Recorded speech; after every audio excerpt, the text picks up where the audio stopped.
Bienvenidos todos a Club de Prensa de Ecuador, nuestra cita de cada miércoles. Hoy es 26 de noviembre del 2025. Daniel Noboa ya se alista para una nueva gira internacional que se va a desarrollar en los próximos días en Emiratos Árabes Unidos.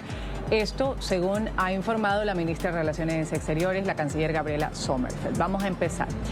A propósito de Noboa, que ha cumplido ya 2 años al frente de la presidencia de Ecuador, el mandatario atraviesa uno de los momentos más complicados, dicen algunos analistas, de su gobierno, luego de que los ciudadanos hayan rechazado estas 4 preguntas de la última consulta popular, referéndum, hay algunos cambios en su gabinete, algunas otras disposiciones que se han dado a conocer en las últimas horas. Vamos inmediatamente con un informe de nuestra cadena aliada Teleamazonas. A 2 años de gobierno, el presidente Daniel Noboa recibió el pasado domingo su primer revés contundente en las urnas. El electorado rechazó ampliamente las 4 preguntas propuestas, convirtiendo así a la consulta popular y referéndum en un termómetro político.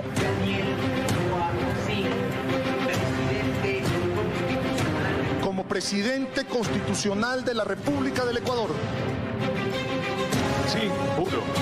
El 23 de noviembre de 2023, día en que fue posesionado como presidente de la República para completar el periodo de Guillermo Lasso, que ejecutó la denominada muerte cruzada, Noboa brindó un discurso conciliador. No soy un anti nada, soy un pro Ecuador. El anti tiene un techo y el pro es infinito. Su primera decisión ya en el poder fue polémica. Dispuso que su vicepresidenta Verónica Abad cumpliera una única función: ser embajadora por la paz en Israel. Está claro y no podemos tapar el sol con un dedo. El señor presidente me quiere lejos. Ese fue solo el inicio de lo que se convertiría en uno de los grandes conflictos de su primer periodo. El divorcio con su vicepresidenta se extendió a lo largo de los 18 meses de mandato, llegando incluso a denuncias entre ambos ante el Tribunal Contencioso Electoral, la Justicia Ordinaria y el nombramiento de 2 vicepresidentas. Se enfrentó también a una asamblea fragmentada, en la que ninguna organización política tenía mayoría absoluta y su bancada era apenas de 14, por lo que la negociación fue imperativa y al menos en principio lo consiguió. El Ecuador es uno solo, hoy nos necesita más unidos que nunca y en eso hemos coincidido plenamente con el discurso del presidente. Se mostraba así como un mandatario de decisiones, sin importar lo polémicas que fueran. Por eso, a 4 meses de estar en la presidencia, ordenó a la policía el ingreso a la Embajada de México en Quito, con el fin, adujo, de evitar la fuga del ex vicepresidente Jorge Glass, lo que le costó la reprimenda internacional y la ruptura de relaciones con esa nación hasta el día de hoy. Vamos a llevar este asunto a la Corte de Justicia Internacional. A México se le respeta. Mientras el escenario exterior era turbulento para Ecuador, a la interna el país se preparaba para acudir a las urnas y votar por 11 preguntas propuestas por el presidente, principalmente en materia de seguridad y 2 relacionadas con temas económicos. Es momento de proteger lo que hemos ganado. Este proceso solamente puede continuar si le damos a la Policía Nacional y a las Fuerzas Armadas el respaldo claro y firme que estamos planteando en la consulta popular. La ciudadanía le dijo mayoritariamente que sí a todo lo relacionado en la lucha contra el crimen organizado, pero rechazó la intención de que exista trabajo por horas en el país y la posibilidad de arbitrajes internacionales para inversiones y asuntos comerciales. Con mediciones positivas de su imagen y alta credibilidad, Noboa llegó fortalecido a las elecciones de febrero 2025. Sí se puede luchar contra la indolencia, contra la falta de atención, sí se puede luchar contra la vieja política y se les puede ganar. Ya les ganamos una vez, les vamos a ganar de nuevo. Sin embargo, los resultados no fueron los que esperaba. No alcanzó los votos necesarios para ganar en primera vuelta y debió enfrentarse a la candidata correísta Luisa González en el balotaje. La victoria finalmente llegó con un 56% de los votos frente al 44% obtenido por la Revolución Ciudadana. Buenas tardes, Ecuador. Ya se respira un aire diferente, un aire de libertad, un aire de justicia, un aire de tranquilidad también. Ya podemos estar tranquilos de que 4 años más vamos a estar aquí sirviéndolo. Su nuevo mandato estuvo acompañado de una bancada legislativa amplia, aunque no mayoritaria por sí sola. Al poco tiempo de iniciar su segundo periodo, Noboa envió con celeridad proyectos de ley que aseguraba buscaban reducir la crisis de inseguridad. Sin embargo, varios artículos de 3 leyes fueron suspendidos por la Corte Constitucional por considerarlos violatorios a la Constitución, lo que desató una pugna entre el Ejecutivo y los altos magistrados. Hay 9 jueces que le quieren quitar dar al Ecuador las herramientas necesarias para que las fuerzas del orden puedan combatir los grupos delincuenciales. La tensión entre el Ejecutivo y la Corte escaló luego de que el órgano constitucional rechazara estados de excepción decretados por el primer mandatario y negara propuestas de reforma constitucional. Lamentablemente tenemos una Corte que está absolutamente desconectada de las necesidades y de las preocupaciones de la gente. Se ha evidenciado así una incapacidad del gobierno de generar puentes de diálogo y una constante dificultad para encontrar a los perfiles adecuados para asumir las diferentes carteras de Estado, lo que se tradujo en mover a sus mismas fichas de un ministerio a otro o incluso encargar en una sola persona más de una docena de funciones. Así han transcurrido 24 meses en Carondelet con una evidente evolución. Belén Merizalde, Teleamazonas. Ahí está toda la película completa de lo que han sido estos 2 años de gobierno de Daniel Noboa. Voy a saludar inmediatamente a mis colegas periodistas. Adriana Noboa, periodista de política del diario Primicias. Gracias por estar con nosotros. Bienvenida, Adriana. Ruth, buenas tardes. ¿Qué tal? Una buena tarde. También me acompañan Hugo Constante, periodista de Ecuador Chequea. Bienvenido, Hugo. ¿Qué tal, Ruth? Tengan todos ustedes muy buenas tardes. Una buena tarde, gracias por acompañarnos desde Ecuador. Hugo, voy a empezar con usted, luego le doy la palabra a Adriana. ¿Cómo está la visión del ecuatoriano común con respecto a estos 2 años? Ayer teníamos el informe sobre esos puntos que han sido álgidos durante estos 2 años, la seguridad, que sigue siendo un tema sensible para los ecuatorianos. Bueno, sí, Ruth, muchas gracias por la oportunidad. En realidad, el ecuatoriano común y corriente, lo que más le preocupa en estos momentos es el ámbito de seguridad, más allá de otro tipo de políticas, ¿no? Todos los días amanece preocupado, todos los días se escucha aquí, pues en el país, noticias de crímenes, de sicariatos, de robos, de asaltos, de cometimiento de otro tipo de delitos. Entonces, la ciudadanía está muy preocupada y es por eso que un poco ha aceptado durante todo este tiempo las medidas que el gobierno ha anunciado a través de diferentes mecanismos, porque esa ha sido la lógica del presidente Daniel Noboa, ¿no?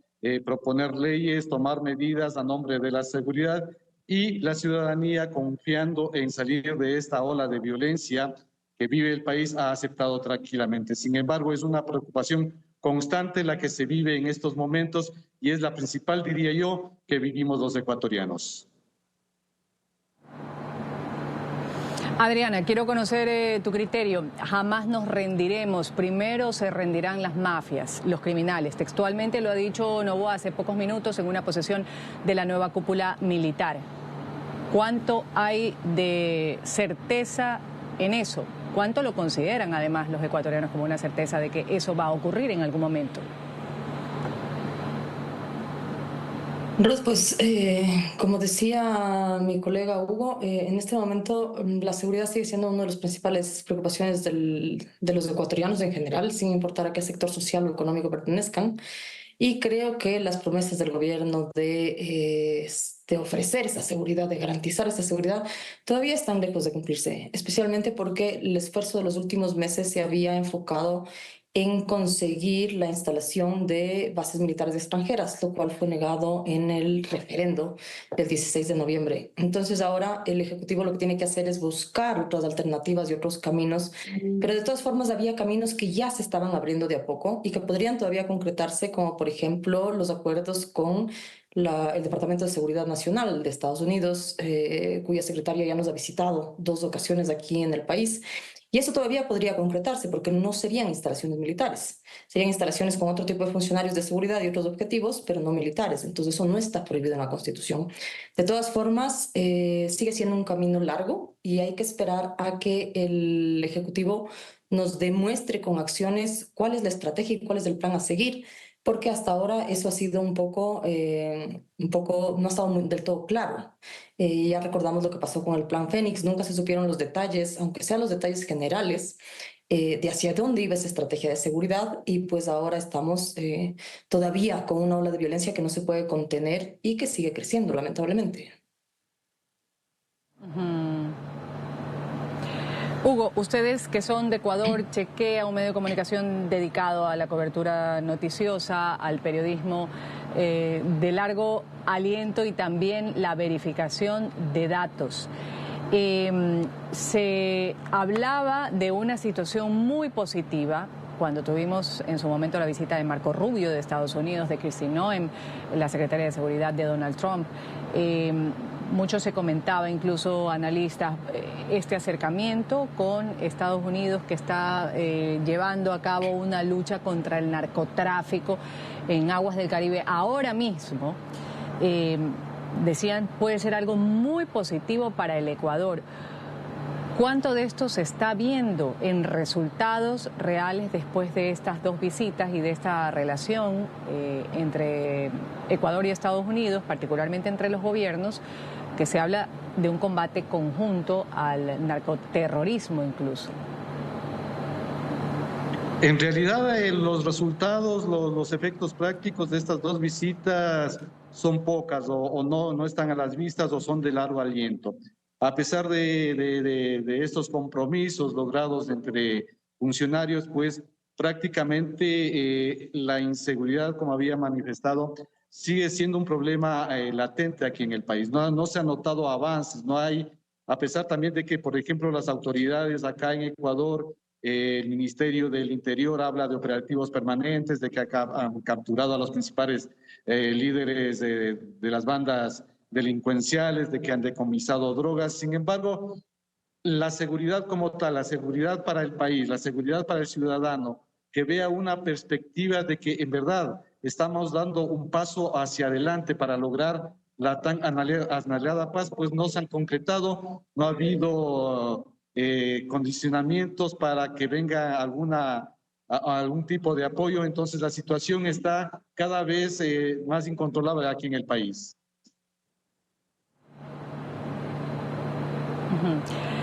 Dentro de esta toma de posesión que se ha dado el día de hoy, Adriana, se decía o daba un mensaje a los uniformados y decía, los que llevan el uniforme, lo decía Noboa, merecen respeto, merecen confianza, merecen integridad.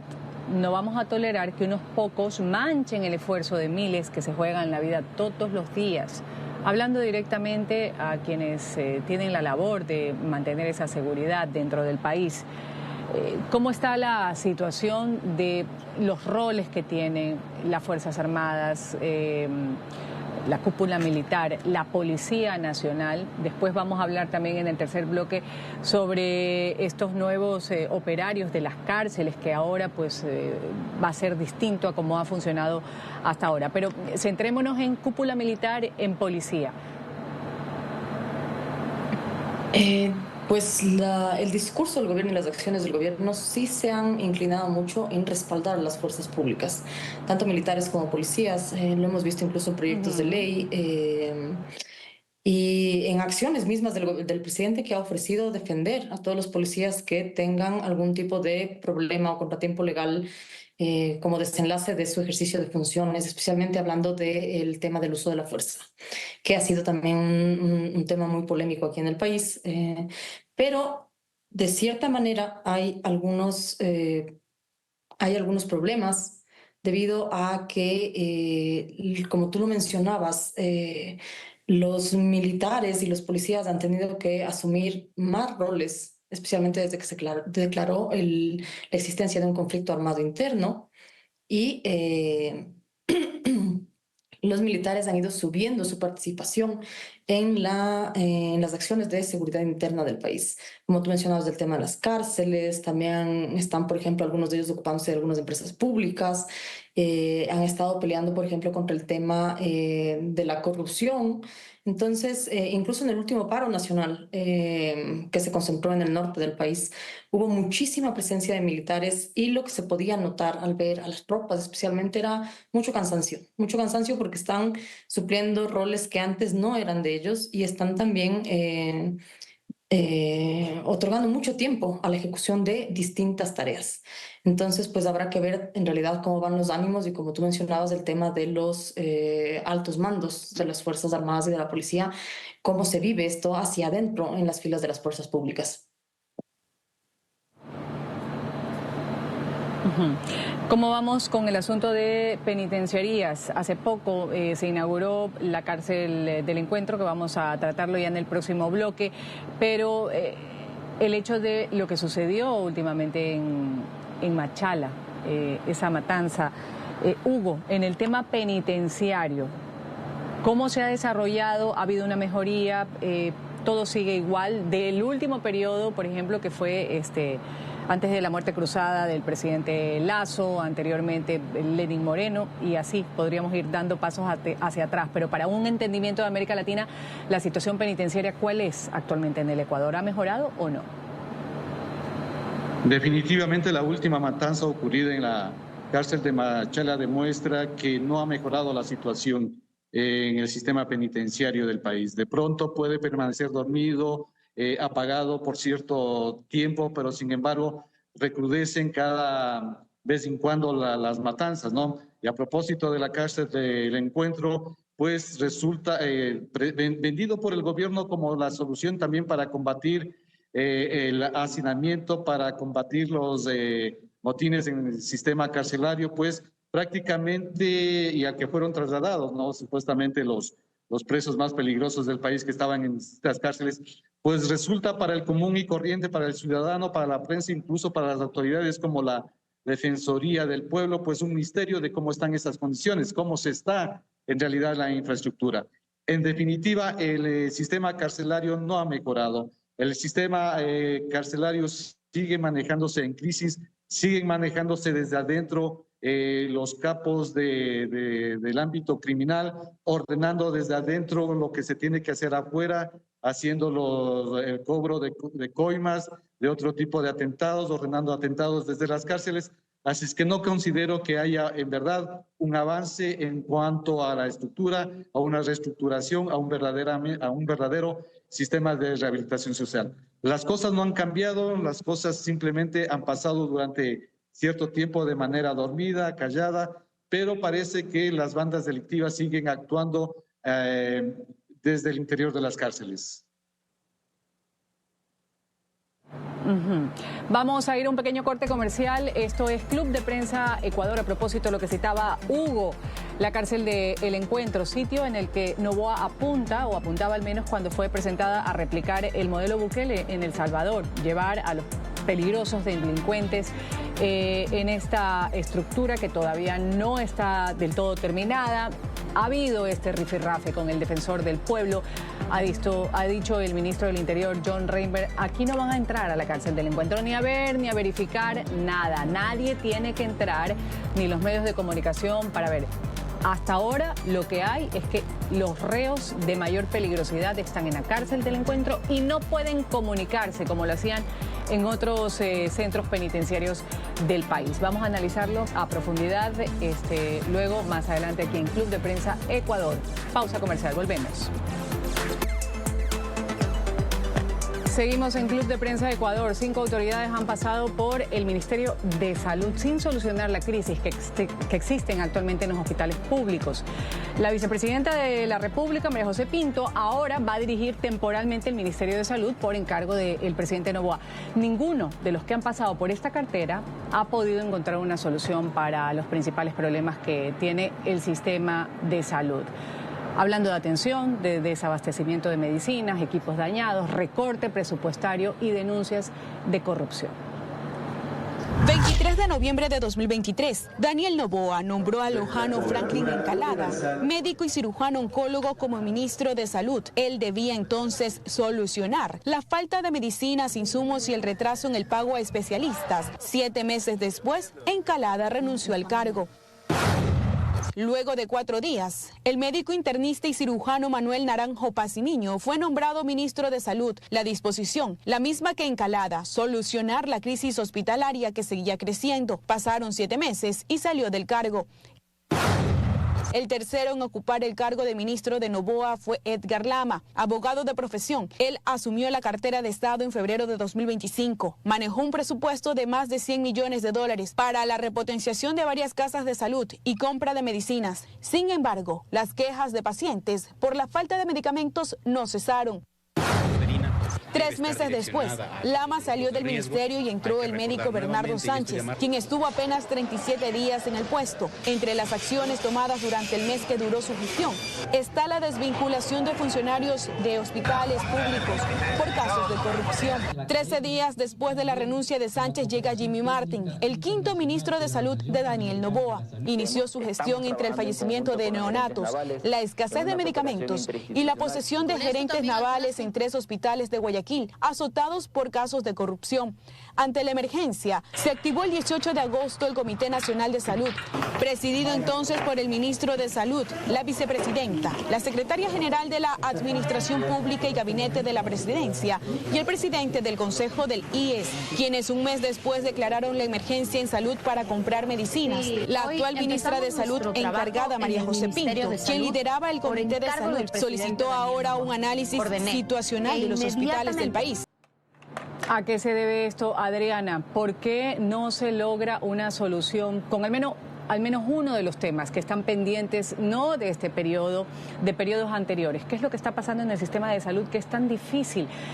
Tantas personas por la misma cartera. Ahora la vicepresidenta, que según algunos análisis de los medios de comunicación en Ecuador, tendría una visión que tiene que ver con temas importantes, con la desnutrición, pero hay otros que son urgentes también, como la atención, los equipos, las citas médicas y la corrupción que se anota también en algunos reportes y hospitales públicos. Bueno, hay que aceptar que este problema es un problema que viene arrastrado de gobiernos anteriores y que ha ido solamente empeorando. No es algo que ha pasado en este gobierno en específico, pero creo que hay 2 factores clave, y el uno es cómo se necesitan funcionarios públicos que sepan cómo funciona el Ministerio de Salud, que sepan cómo funciona toda esa gran estructura que incluye los centros, subcentros de salud, hospitales, todos los tipos de hospitales, y que conozcan sobre administración de casas de salud. Entonces ese es un factor, la administración pública como tal, porque hemos visto desde hace varios años que hay un grave problema, que es el que no se logra ejecutar el presupuesto que existe. Tú mencionabas que ha habido una reducción en el presupuesto, sí, ha sido más o menos unos $400 millones en los últimos años, pero pese a eso no se llega a ejecutar y a gastar todo lo que el Ministerio de Salud tiene que gastar para cumplir con los ecuatorianos. A esto también hay muchos problemas que lo sabemos, aquí en el país los conocemos, que es el tema de corrupción en las compras de insumos y medicamentos. Y pese a que este gobierno ha ofrecido algunas reformas de la contratación pública y ha cambiado algunos aspectos, sigue sin haber una total transparencia en cómo se manejan estas emergencias, cómo se selecciona a los proveedores de insumos y medicamentos, y al final cuál es esa inversión que está haciendo el Estado, si es que se está pagando precios justos o no. Entonces eso en realidad es una suma de problemas que lo que necesitamos es que exista una estrategia para afrontarlos desde la administración de lo público. Y creo que ahí es donde tal vez se necesita un poco más o de experiencia o de planificación. Hugo, ¿qué acotar al respecto?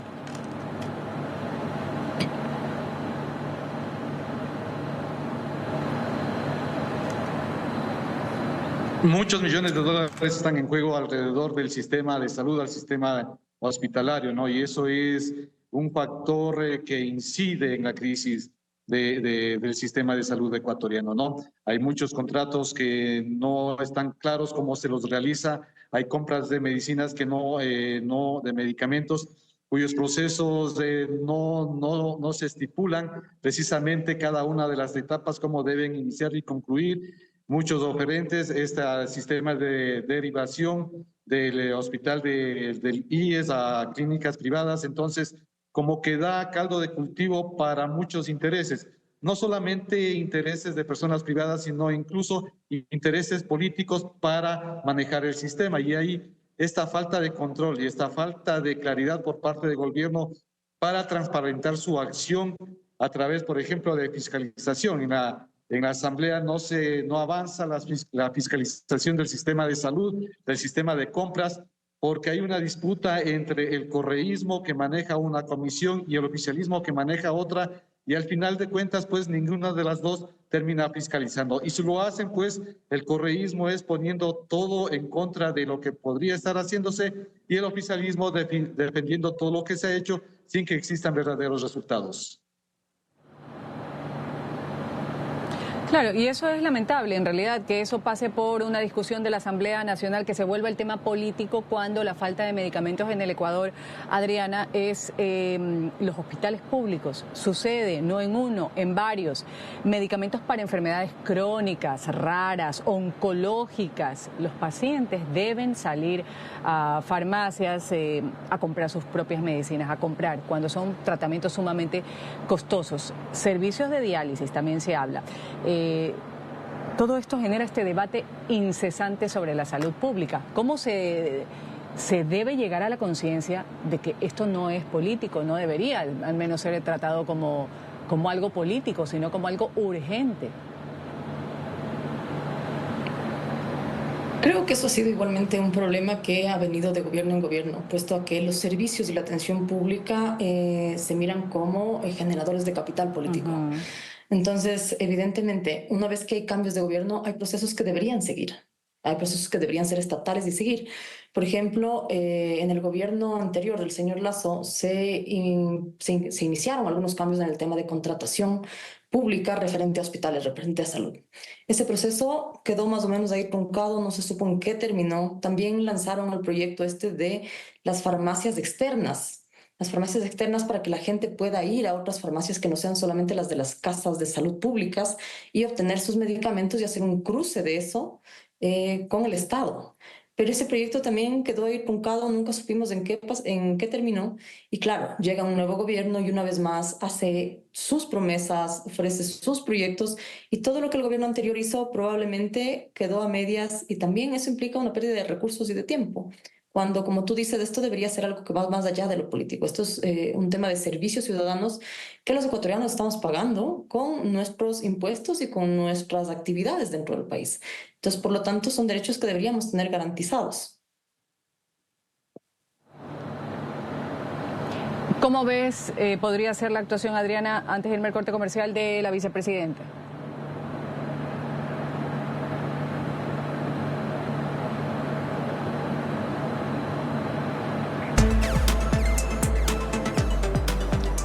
Bueno, vamos a ir a un corte comercial y enseguida volvemos con el Club de Prensa Ecuador. Quítense de la cabeza que habrá visitas a la cárcel del Encuentro. Así lo ha dicho John Reinberg, el ministro del Interior, al defensor del pueblo. El defensor del pueblo, ¿qué pasó? Pidió al ministro del Interior que se le permita ingresar a la cárcel del Encuentro para verificar el estado de los presos. En la víspera, el defensor del pueblo, César Córdoba, solicitó esto al ministro para, según él, pues ver estas condiciones en las que se encuentran los reos, los peligrosos los más peligrosos que hay en el Ecuador, que fueron trasladados incluso hasta este centro penitenciario, del cual hay muchas dudas, no está completo, y así se desarrolló esta polémica entre estos dos funcionarios. Un centro penitenciario a medio construir y denuncias de supuestos tratos crueles dentro son parte de las preocupaciones del defensor del pueblo César Córdoba, quien ha pedido ingresar a la llamada cárcel del Encuentro.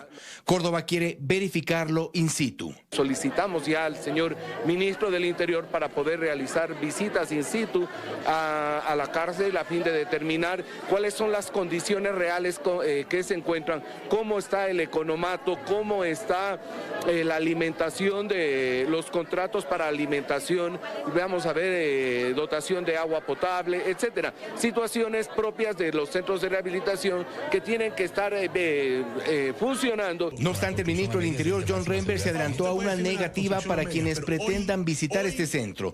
Se cuestiona que una cárcel de máxima seguridad esté operativa con su construcción a medias. En entrevista en FM Mundo, Reinberg evita hablar sobre la construcción. Con la construcción a medias es de máxima seguridad. Usted puede decirme la construcción a medias, pero hoy no tienen comunicación. Hoy están viendo las consecuencias de lo que han hecho en sus vidas. Y eso es lo importante. Que quieran desviar el tema de decir que está terminada o no está terminada.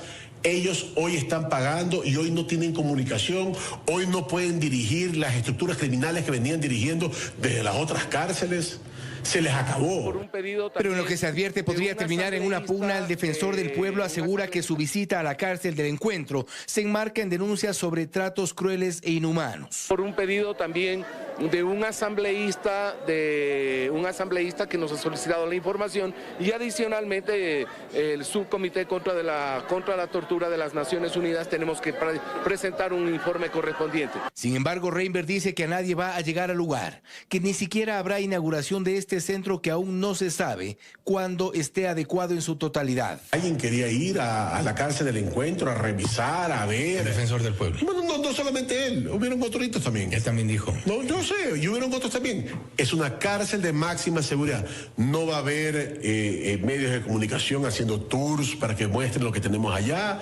No va a haber inauguraciones para que la gente pueda ir y conocer y luego revelar lo que han encontrado. Pero hay algo que no se podrá ocultar, y es que el Estado no tiene aún el control total de las cárceles. Masacres, ajustes de cuentas y muertos cada semana hacen evidente que la crisis está fuera de control, y el defensor lo confirma. Falta aún de tomar la administración de ciertos pabellones, sobre todo en el Centro de Rehabilitación número 1 Guayas. Lo cierto es que los centros de rehabilitación están lejos de cumplir su propósito. Son el epicentro de operaciones criminales. Desde ahí se controlan acciones delictivas y se dirigen ataques. Fausto Yepes, Teleamazonas. Ahí estaba, Hugo, lo que manifestabas en el primer bloque sobre estas desavenencias que se dan. El defensor del pueblo, que pidió al ministro del Interior ingresar a la cárcel del Encuentro. ¿Cuál es la primera idea por la que el defensor del pueblo está pidiendo entrar a esta cárcel, que Reinberg dice imposible? Aquí no entra nadie. Pienso que aquí hay dos palabras claves: situación real. En definitiva, nadie sabe cuál es la situación real del Encuentro. Y ese es uno de los grandes misterios de este gobierno, ¿no? Como otros misterios que lo rodean, por ejemplo, los resultados de a qué se fue a Estados Unidos, ¿no? Pero más allá de eso, sí. ¿Qué es lo que pasa con esa cárcel del Encuentro vendida como la cárcel de máxima seguridad? Aparte de Reinberg y su círculo cercano, pues nadie conoce qué es lo que está sucediendo en verdad adentro. ¿Cuál es la infraestructura? ¿Qué tipo de infraestructura? Si en verdad están incomunicados, ¿cómo se les está atendiendo? ¿En qué condiciones están cumpliendo sus penas? ¿Quiénes están siendo Es decir, hay un verdadero silencio frente a esta situación de la cárcel del Encuentro, y naturalmente a su discurso el régimen y sus funcionarios apela a lo que ha sido su costumbre. Decir que en nombre de combatir el AMPA, de que están cortando todos los vínculos entre los criminales y el ámbito exterior, entre los criminales y sus operadores afuera de las cárceles, es que están evitando que se hagan este tipo de visitas, este tipo de constataciones. Sin embargo, el defensor del pueblo mismo lo manifestó, que es necesario, frente a las denuncias de que se estarían dando tratos crueles e inhumanos, el ir y visitar y constatar las reales condiciones de esta cárcel. Ya. Ahora, yo quiero saber, Adriana, ¿cuán común es que el defensor del pueblo visite los centros penitenciarios? Sabemos que el sistema penitenciario en nuestro país no es ni por asomo medianamente regular, ni medio, ni bueno. ¿Por qué hay esta intención ahora, y particularmente con la cárcel del Encuentro? Bueno, pues no, en realidad no es ninguna novedad. La Defensoría del Pueblo es una institución que no pertenece a la función ejecutiva, que está en la función de transparencia y que en la función judicial, y que además es la encargada de velar por el cumplimiento de los derechos al menos mínimos de todos los ecuatorianos, entre ellos los privados de libertad. Por eso es que esta petición no debería sorprendernos. Ellos pueden solicitar la visita a cualquiera de los centros de privación de libertad. Evidentemente hay que hacer una coordinación con las autoridades que están a cargo de cada centro carcelario, pero no debería sorprendernos porque además, como el mismo defensor lo mencionaba, ellos tienen que emitir informes anuales a los organismos internacionales que también se encargan de evaluar la actuación del Estado ecuatoriano. Y este gobierno en este momento está representando al Estado ecuatoriano, un Estado que lamentablemente no cumple con los tratados internacionales y los instrumentos internacionales que exigen una garantía mínima de derechos para las personas privadas de la libertad. Y como tú lo mencionabas, el sistema penitenciario en el Ecuador está en unas condiciones lamentables y eso lo han dicho múltiples informes de la Comisión Interamericana de Derechos Humanos, por ejemplo. Entonces, la certeza que dio el presidente Daniel Noboa de que el centro penitenciario del Encuentro está apenas construido entre el 35 y 40% deja muchas dudas. ¿Qué pasa si sucede lo que sucedió con la cárcel de Cotopaxi, la cárcel de Latacunga? ¿Tiene sistemas básicos de agua, alcantarillado, electricidad, manejo de desechos? ¿O va a pasar lo mismo que ya tenemos en Latacunga? Que los presos no tienen ni siquiera dónde botar la basura, no tienen agua potable. Entonces son dudas que creo que están bastante bien sostenidas y que debería el gobierno en realidad satisfacerlas y contestar por un tema de transparencia cómo se está manejando ese nuevo centro penitenciario. O sea, aquí, según lo que entiendo, y no sé, Hugo, si estás de acuerdo, hay un problema de transparencia, de comunicación. No es solo bloquear un sistema penitenciario, esta cárcel del Encuentro, la nueva prisión de máxima seguridad. Además, cuando los ecuatorianos están reclamando que haya medidas contundentes, se abre esta cárcel del Encuentro, en donde van a llevar a los más peligrosos, la gente lo aplaude, después salen las críticas, dicen los del gobierno, del oficialismo, por parte de medios de comunicación, o en este caso, insistencias del defensor del pueblo. ¿Qué está fallando aquí? ¿Es transparencia, como lo ha dicho Adriana? ¿Cómo lo ves tú, Hugo? Sí, precisamente coincido con Adriana, ¿no? Es una total falta de transparencia en este tema por parte del gobierno, de sus autoridades, de no que evitan incluso el que se indague, el que se pregunte sobre esa situación cuando hay la oportunidad de cuestionarles a los funcionarios, pues van con evasivas y la salida es siempre esa, ¿no? Es decir, estamos combatiendo al crimen y esta es la mejor alternativa, esta es la mejor solución y necesitamos esa cárcel del Encuentro y para eso la construimos. Sin embargo, no dan una verificación de cómo está en funcionamiento, de qué es lo que se está realizando, cuánto en verdad está avanzando, cuánto falta, en qué condiciones está funcionando. Entonces falta esa transparencia que debería garantizarse aquí a nivel de gobierno para poder confiar precisamente de que se están haciendo bien las cosas alrededor de este tema tan delicado en el país. Vamos aquí a un corte comercial. Esto es Club de Prensa Ecuador. Volvemos. Voy a agradecer a quienes han participado el día de hoy en Club de Prensa Ecuador. Adriana Noboa, del portal Primicias. Gracias, Adriana, por haber estado con nosotros. Gracias, Ruth, y gracias a todos tus oyentes. Gracias también, Hugo Constante, periodista de Ecuador Chequea. Hugo, hasta una nueva oportunidad. Muchas gracias, Ruth. Gracias por la oportunidad a todos. Una buena jornada. Gracias. Gracias a los dos por participar. Esto es Club de Prensa Ecuador, ha sido Club de Prensa Ecuador. Aquí viendo información de último minuto sobre un tiroteo que se ha dado en Estados Unidos, pero ya viene. Enseguida, Hugo Vecino nos actualiza en el titular de la hora estas últimas noticias.